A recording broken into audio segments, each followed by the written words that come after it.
1. 공항의 의자는 생각보다 차갑다. 로마 공항 탑승구 앞 의자에 앉아 윤희 씨를 기다리며 나는 손바닥을 몇 번이나 비볐다. 이상하게 손이 시렸다. 공항이 원래 그런 곳인지 아니면 내 마음이 그런 건지 모르겠다. 윤희 씨는 캐리어 손잡이를 단단히 잡고 있었다. 여행자다운 익숙한 자세. 그런데 그 익숙함이 내게는 조금 슬퍼 보였다. 혼자라는 익숙함.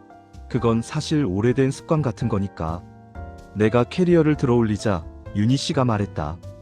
제가 할 수 있어요. 나는 고개를 저었다. 제가 하겠습니다. 필요 이상으로 다가가면 안 된다는 걸 알고 있었다. 나는 너무 늦게 배운 사람이다. 사람은 가까워질수록 더 조심해야 한다는 걸.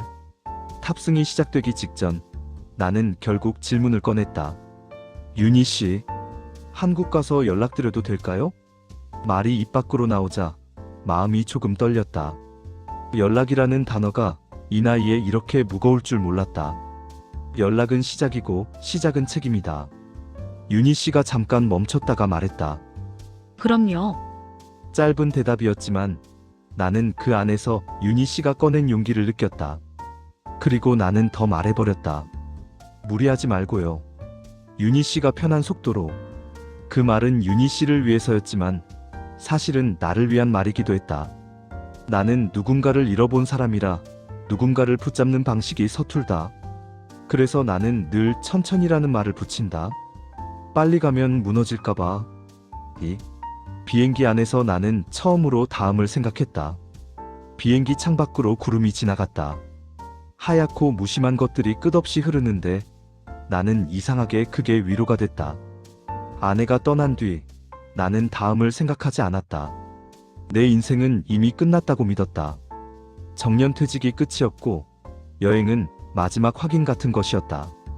그런데 로마에서 윤희 씨를 만난 뒤부터는 마음이 자꾸만 다음을 그렸다. 다음에 커피를 마시면 어떤 대화를 할까? 다음에 웃으면 내가 어색해하지 않을까? 다음에 그녀가 지치면 나는 어떻게 곁에 있어줘야 할까? 그 생각이 두려우면서도 이상하게 살아있는 느낌이었다. 나는 손등을 바라봤다. 트레비 분수 앞에서 조심스럽게 잡았던 손. 그때 윤희 씨가 도망치지 않았다는 사실이 내게는 작은 기적이었다. 나는 스스로에게 물었다. 너 설레도 되나? 그리고 그 질문이 떠오른다는 사실 자체가 이미 답처럼 느껴졌다. 3. 집에 돌아오니 아내의 물건들이 나를 먼저 맞았다. 한국에 도착해 집 문을 열었을 때 가장 먼저 보인 건 아내의 실내화였다. 나는 그 실내화를 치우지 못했다. 치우면 정말 끝난 것 같아서. 나는 끝을 인정하는 사람이 아니었다. 끝을 인정하면 내가 버티던 모든 게 무너질 것 같았다. 여행을 다녀온 사람들은 보통 사진을 정리하고 기념품을 꺼내고 다음 계획을 세운다. 나는 그럴 마음이 없었다. 대신 소파에 앉아 한참을 벽만 봤다. 윤희 씨는 지금쯤 집에 도착했을까? 그 생각이 든 순간 내 마음이 당황했다.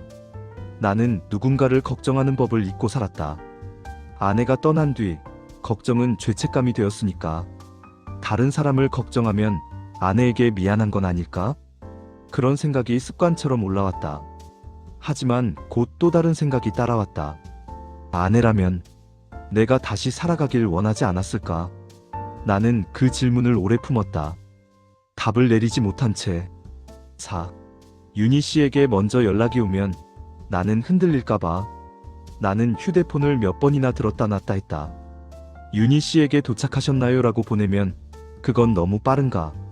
부담이 되진 않을까? 나는 내 마음을 알지만 윤희 씨의 마음은 아직 모른다. 그리고 모르는 마음을 다그치면 그건 사랑이 아니라 폭력이다. 그때 메시지가 왔다. 한국 도착했어요. 무사히 가셨어요? 그 문장을 보는 순간 내 가슴이 한번 크게 내려앉았다. 나는 한참을 답장을 못했다. 기쁜데 겁이 났다. 이 기쁨이 나를 어디로 데려갈지 모르니까. 하지만 늦지 않게 답했다. 네, 윤희 씨. 저도 무사히 도착했습니다. 공항에서 집 오는 길에 로마 냄새가 잠깐 나는 것 같더군요. 이상하죠? 한국인데 사실은 로마 냄새가 아니라 윤희 씨의 목소리 냄새였을지도 모른다. 사람에게는 그런 게 있다. 기억 속에서 다시 살아나는 온도. 나는 덧붙였다. 오늘은 푹 쉬세요. 윤희 씨가 잘 도착했다는 것만으로 오늘은 충분합니다. 그 문장을 쓰면서 나는 생각했다. 내가 이 말을 누군가에게 다시 하게 될 줄 몰랐다. 충분하다는 말. 그 말은 있는 그대로 괜찮다는 뜻이고 나는 그 말을 아내에게 참 많이 했다. 그리고 이제는 윤희 씨에게도 하고 있었다. 내 아들은 지금이 아니라 과거를 지키려 했다. 며칠 후 아들이 집에 왔다. 나는 윤희 씨 이야기를 당장 하지 않았다. 입이 떨어지지 않았다. 아들은 내 얼굴을 보더니 말했다. 아버지, 여행 다녀오시더니 좀 달라 보이네요. 나는 웃었다. 그래? 아들이 고개를 끄덕였다. 뭔가 표정이 덜 굳었어요. 그 말이 나를 찔렀다. 내 얼굴은 그동안 그렇게 굳어 있었나? 나는 조심스럽게 말했다. 사람을 만났다. 아들은 바로 표정이 바뀌었다. 누구요? 로마에서 만난 분인데 한국에서도 연락하고 있다. 아들이 잠깐 침묵했다. 그리고 결국 말했다. 아버지, 엄마가 돌아가신 지 얼마나 됐다고. 그 말은 틀리지 않았다. 아들의 마음은 이해된다. 아들은 어머니를 지키고 싶어 한다. 그리고 어머니를 지킨다는 건 나를 고립시키는 방식으로 나타나기도 한다. 나는 천천히 말했다. 내가 어머니를 잊는 게 아니다. 아들은 내 말을 끊지 않았다. 나는 이어 말했다. 나는 어머니를 안고 살 거다. 그건 변하지 않는다. 아들이 물었다. 그런데 왜요? 나는 숨을 길게 내쉬었다. 내가 살아있기 때문이야. 아들은 말이 없었다. 나는 덧붙였다. 그리고 그분은 내가 어머니를 잊으라고 하지 않았다. 아들의 눈동자가 흔들렸다. 그 흔들림은 반대가 아니라 이해의 시작이었다. 6. 사람 많은 곳에서요라는 말은 내 고백이었다. 윤희 씨와 메시지를 주고받으며 나는 늘 조심했다. 점심 드셨어요? 감기 조심하세요. 그런 문장들.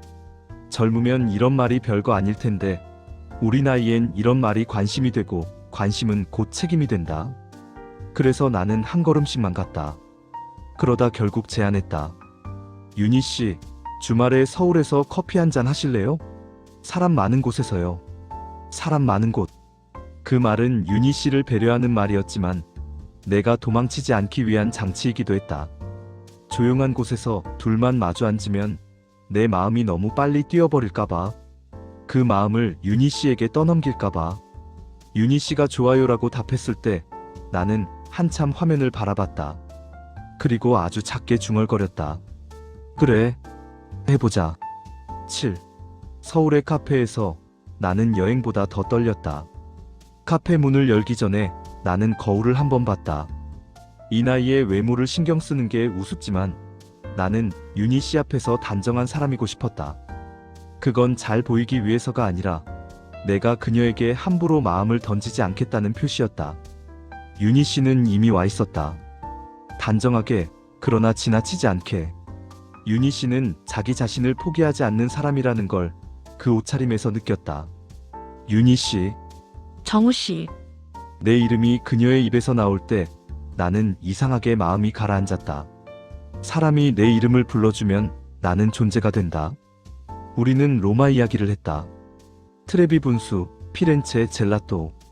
그 이야기들은 추억이라기보다 아직 끝나지 않은 장면처럼 살아있었다. 나는 조심스럽게 물었다. 윤희 씨, 로마에서 제가 너무 의지한 것 같지 않나요? 윤희 씨가 고개를 저었다. 아니요. 오히려 제가 더 말을 많이 했던 것 같아요. 나는 커피를 한 모금 마시고 말했다.